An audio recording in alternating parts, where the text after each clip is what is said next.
there was the covenant, and there was the sanctuary that was given at this time, right? Freedom from slavery, the boundaries of the relationship, and then the remedy for sin, redemption in the sanctuary. But why did God choose Israel? Why did He choose the children of Israel? Yes. And then we'll go over to Nilo. I might take the angle of history.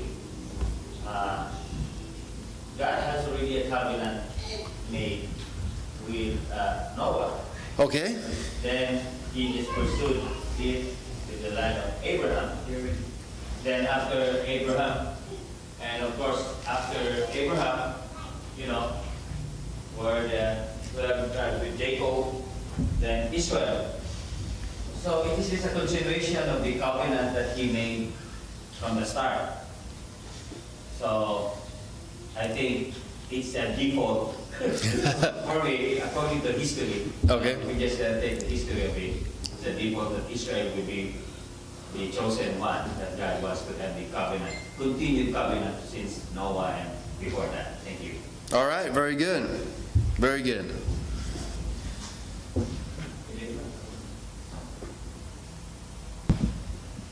Oh, sorry, Boots, I thought you were coming to say something. That's why I had paused. All right, it's a continuation. Sam, go ahead. I think it's go back to Adam and Eve when God created them.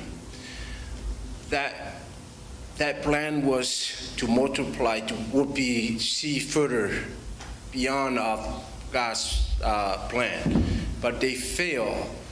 Therefore, God has to be chosen the same thing from this group, from these parents, to be His people, because what happened from the beginning, that was not His plan, but there has to have some people because He created us, and that image has to be continued to be reflected to His creation. Oh, very good. Thank you, Sam. He created us, and it has to be a continued reflection. It's an interesting question. Oh, sorry, Nilo, you had your hand up. Yeah, go ahead. Why God chose Israel? Because He loved them. Because He loved them. Yeah, I like that too. Because He loved them, and it's interesting. This is a perspective that I read about. God needed a people for a purpose to keep His plan of redemption moving. He understood that Satan was attacking this plan of redemption. And by the time you get to Noah, man had become so wicked, He sent the flood. When you get to the Tower of Babel, God realized, and I don't know if saying God realized as if He didn't know, but at the time of Babel, there was so much rebellion, God made the decision to choose a people to represent Him. And this was the descendants of Abraham, right? So He makes this covenant with Abraham, Isaac, Jacob, and then of course Israel.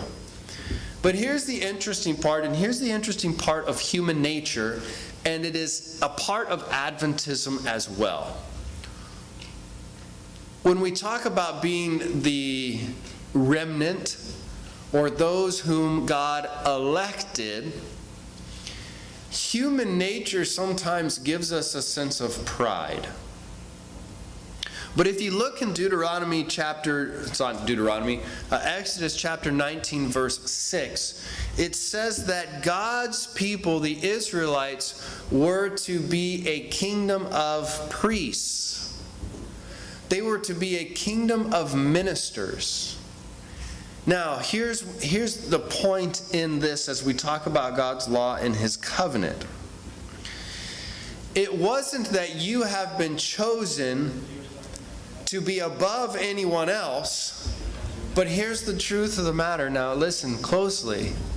You have been chosen to serve everyone else. Do you see the difference between the two?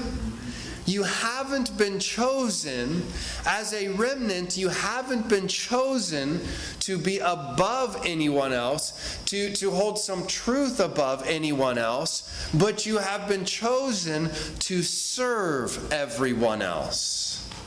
And we see this in the life of Jesus. When Jesus chose his disciples, they weren't chosen to be above anyone else, but they were chosen to be below everyone else. And we see this in the example of Jesus washing the feet of his disciples. Now, when I use the term below, right, I don't mean that below as in the sense of value. I mean below in the sense of being the one to serve. So when we talk about the election of Israel, and now here's a question, and I want to be careful here, because I hear people use the term the church all the time, right? I don't know what that means. Because when we say the church, are you talking about Filemu and his congregation? Are you talking about Elder Ted Wilson, the General Conference president? Are you talking about Dan Jackson, who just retired from, is it his church? Are you talking about congregation? Are you talking about Loma Linda? Are we talking about Tennessee? Do you understand what I'm saying when we say the church? And that's just in America. I mean, are we talking about the church in Brazil? Are we talking about the church in Africa? You understand what I'm saying? So when we use terms like the church, a lot of times I think we're referring to subgroups in Adventism, right? And we need to be careful about just throwing around the word the church, because sometimes we're like, well, you know, Adventists have been arrogant. Well, yes, there have been Adventists who are arrogant, right? But there are Adventists who have been very humble. And it's interesting, you know, Heidi and I have a young person who was a mentor, or mentee, sorry, a mentee. Heidi mentored this young lady. She decided to go a different direction with her life. We're still in contact with her. And she invited us to her graduation party, but we couldn't make it because we were in Denver looking for a house, and she isn't going to church anymore. And she was like, well, this sucks that you guys aren't coming because I don't have community and I have no one to help me and blah, blah, blah. And in my mind, I was just screaming, then go to church. And this is why I was screaming that. This is why. Not because, I'm not saying go to church because you're going to, be saved or something. I'm saying because if you go to church, guess what? There's going to be a Sam Tua in that church. And when you're stuck on the side of the road, Sam's going to come bring you some gas. There's going to be a Nilo in that church. And when you're hungry, his wife and him, they're going to bring you some food. You're going to need something. And when you're a part of a church and a community, yeah, there might be a Pastor Andrew who's a knucklehead sometimes, who's offensive, and I'm sorry. But I promise you, there's going to be a Yerwin who's going to come and help you when you need it. There's going to be a Jerry who's there to open up the church and make sure things are running. There's going to be people who are going to take care of you if you'll just go to church. Don't even believe it. Just allow them to love you. That's what Jesus called it. That's when he elected Israel. That was the point of the congregation of Israel.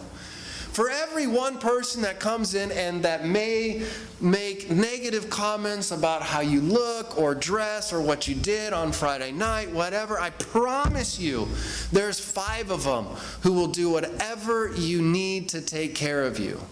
And chances are, I'm willing to bet, even the one who made the comments about you, I promise you they will probably take care of you if you need it. That's why I say, just go to church. And if nothing else, on your birthday, they will pray for you and sing happy birthday to you at potluck. Even if there's no one else. Because that's what God called us to. Jerry. Yeah, I just want to say, this is the big problem. Each one of us are human beings. We have our own choices. Mm-hmm. And I'm sorry to say, we can get so easily hurt by fellow church members. And as you said, somebody upsets, whether it's a difference of opinion or just whatever, they'll walk out the door and never show their face again just because there's a disagreement.